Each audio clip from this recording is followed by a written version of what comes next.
What's up, YouTube? This time we're going to be doing my first hunt for the Decepticons review.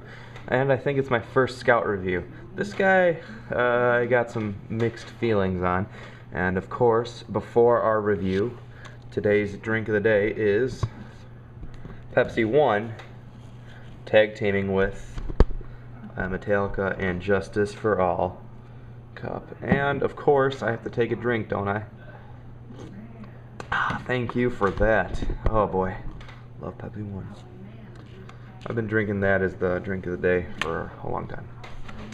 So yeah, you see the Viper that came with the snake armor, the new snake armor that was re-released. It's not really in scale, but I guess it'll do kind of good with your dreadnoughts if you want to technically army build, but whatever. Yeah, I threw it. Next, I want to just comment on my friend. We like to call him Sid. Look at what he did. Look at this. And this is just one example. Okay? This is what he's supposed to look like for everyone who hasn't seen. Okay, better or worse? Better or worse? And he doesn't even care. It's cruel. Lucky if that review gets up. Now, it's time for you guys to actually see the show. This is Brimstone. He is a Decepticon, as if you couldn't guess by the cool green and blue flames and the badass choppers stuff. I don't know. I'm not Vangelist where I can just think of stuff off the top of my head that looks awesome. So I'll let you guys read the bio.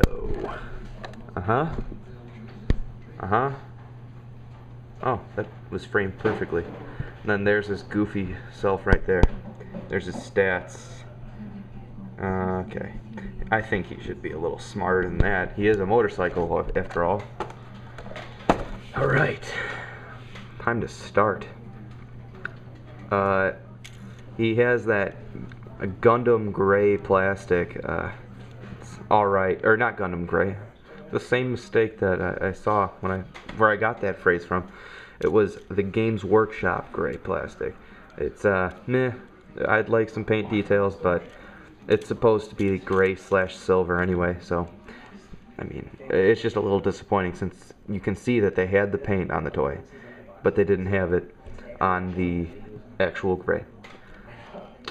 Yeah, not a whole lot of paint aside from these flames, and in the actual robot mode you'll see that highlighted a little bit more. So, our first step in the transformation is to close this, which, by the way, it's a pretty good kickstand unless you have your Viper on there. And he also rolls pretty good when you close that up. Boom.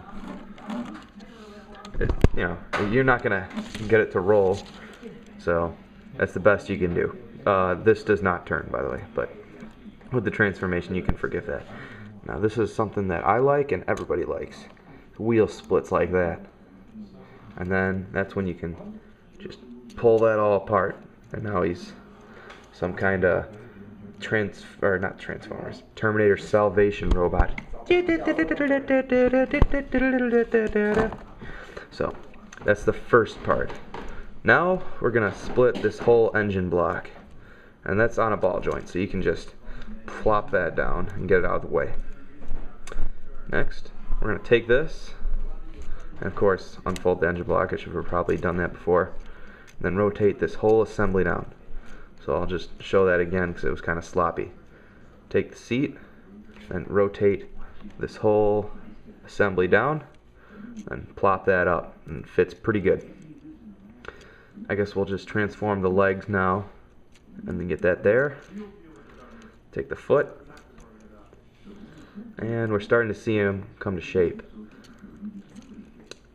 You're gonna take this little rack thing and put that there, rotate the head around, but as you guys know, I like to have my money shot there. Oh, almost forgot.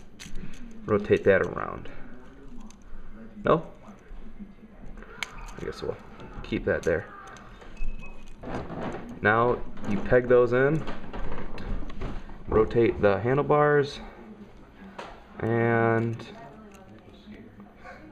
boom, rotate. So he has elbows, of course. And there he is in all his Chuck Norris glory. He's got this really goofy looking face. I don't know. Yeah, let's see. Right there. Look at that. He's got like, kind of reminds me of like a reverse trap jaw. You know what I mean? Where you can see his top part of his teeth instead of his bottom. And then he also has this little tri look that I guess makes him fit in a little bit more with Skystalker, another Decepticon scout. There's his Decepticon symbol. Looks like it's in a purplish color, which is kind of different for a movie line. Usually they're just straight up silver. I'll be honest, I didn't think I would like him because of the hands, but he just feels really good when you're actually holding him. I mean, he's kind of in this little, forgot to rotate that a little bit. He's kind of in that goofy little chicken leg, but honestly, I mean, I'm not exactly a fan of that look, but I think it fits him just because he's just so ridiculous looking. His articulation, he has a ball jointed head, so naturally he can go up and down 360, and he can, no, he can't cock his head, but he can rotate his arm 360. That is also ball jointed. He can rotate at the bicep, if you want to even call it that, and then he can also bend there, and he has unlimited access. He has infinite articulation at the wrist, although it's not exactly opposable wrist. He has somewhat of a rotation at the waist.